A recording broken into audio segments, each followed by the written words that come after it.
Meet Brandi Olson, a leadership coach and organizational designer with decades of experience applying lean, agile practices in unconventional contexts.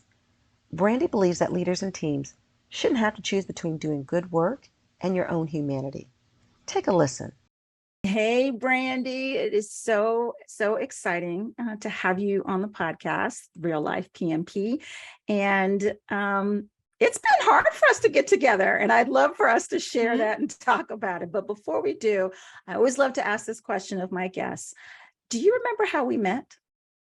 Oh, I so do. I bet you do too. I do. But I love how we met because it was at a conference and we got paired together at a, networking table. And I'm a total introvert and networking is not my skill.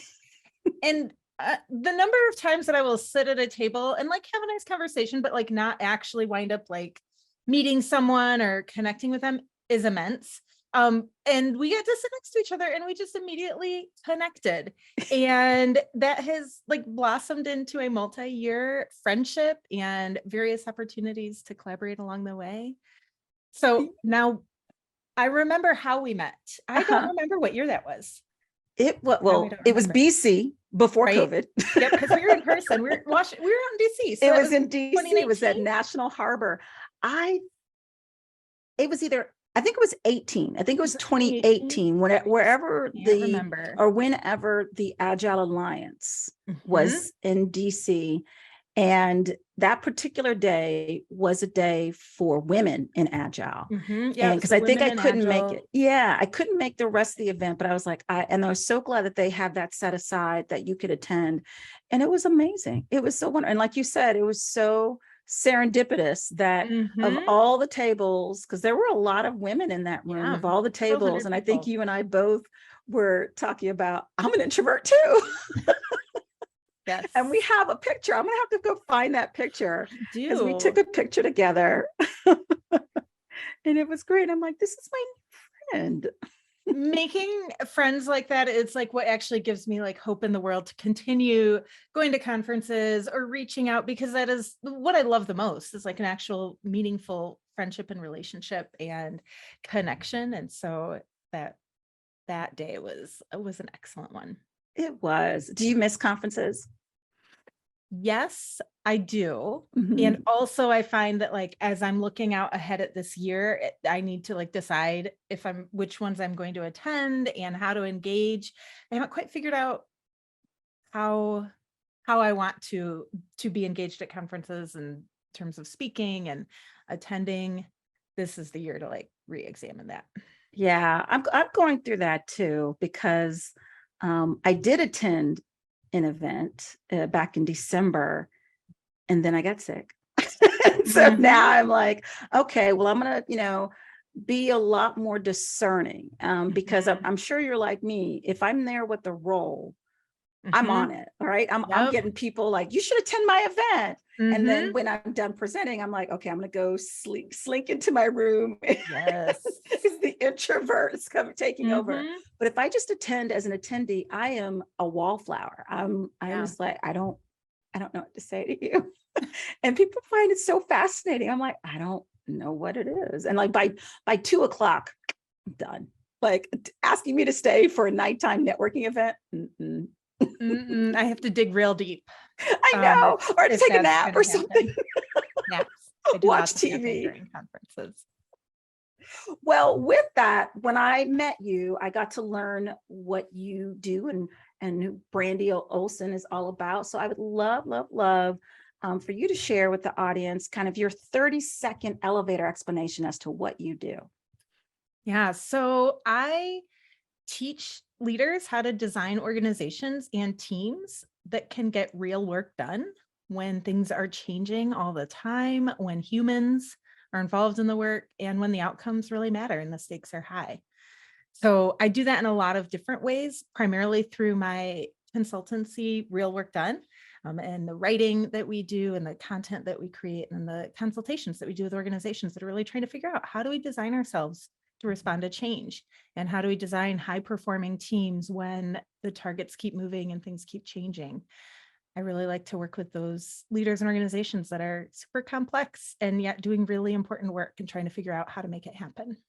That's awesome. Is there like a toolbox or framework that you're using? Like, is this using the ProSci change management? Is this using agile concepts?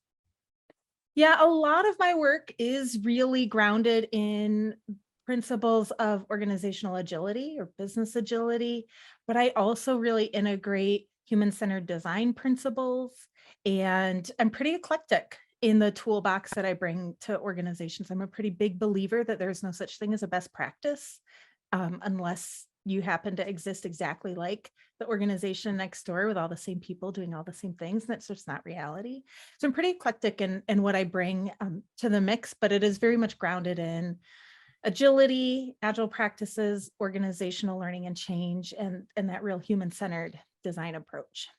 That's pretty cool. So for those folks who are still kind of like, well, give me a little bit more, I guess, what would be the key words for us to listen for us to say, oh my gosh, you got to talk to Brandi? Like what are kind of challenges or problems or solutions that they're looking for us to say, you got to go talk to Brandi, or I need to call Brandi?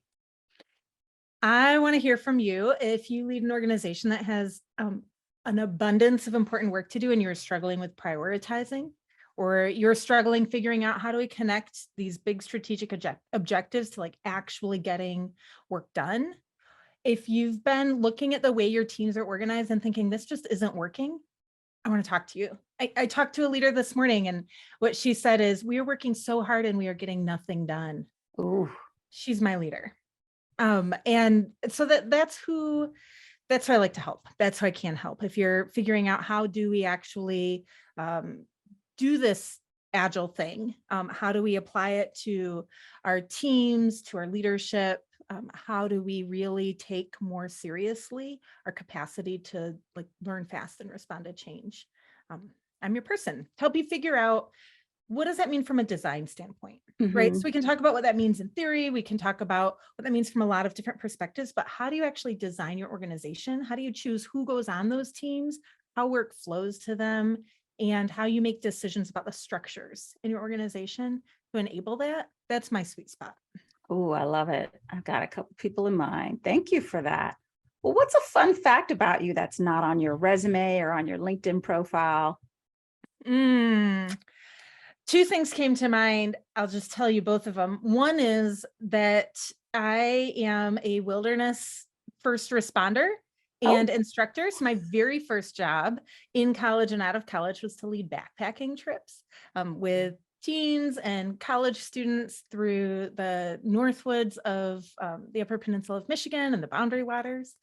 And I got to train as a first responder. So this isn't as useful in these virtual settings, but I always used to tell people that like, I'm the person who can set your femur if it breaks with a stick and some scarves.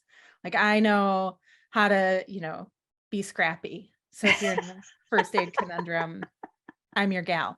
The reality is though, being a wilderness first responder ultimately like just trained you to either recognize that this needs a Band-Aid or we need to evacuate. So which is a great clarify, translation to what you do now. Let me tell you, does this need a Band-Aid? Those skills over and over and over again in my work now, because the thing that my mentor taught me when I was originally in this field of outdoor education was outdoors are just a tool for learning. It's just a place where we get to go and figure out who we are as people and how we interact together. And I think the work that we do in our organizations, right, ultimately, it's a place where we learn.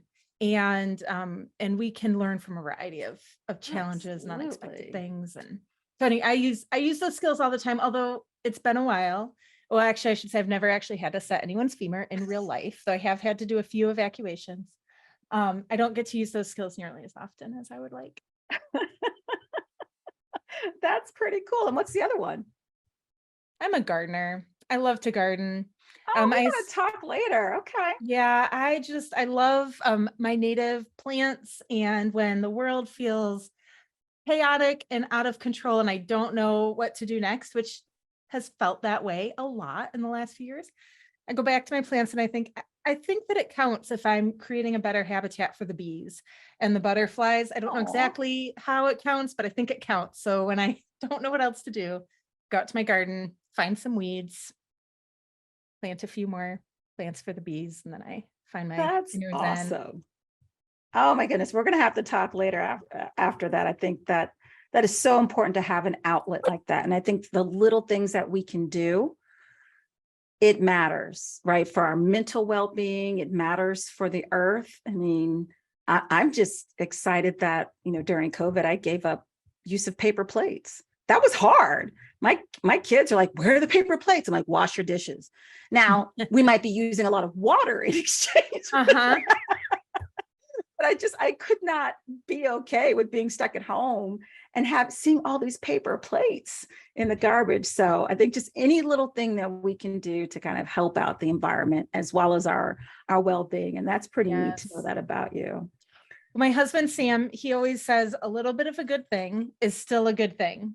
And that is a mantra that I have brought into my life and my work, that even if we can't solve the whole big problem, if we can find a next better step forward, it still counts. It moves us forward. And so those little steps and those little bits of good things have worth and value, even if we can't do it all, which is encouraging to me as a recovering perfectionist who would like to be able to do it all. A little bit of a good thing is still a good thing. Absolutely. Absolutely. A little bit of a good thing is still a good thing. Words to live by, thanks to Brandi's husband for those words of wisdom. Stay tuned for the next episode with Brandi as we learn about her unique journey into integrating Agile in her organizational design work. Thanks so much for listening.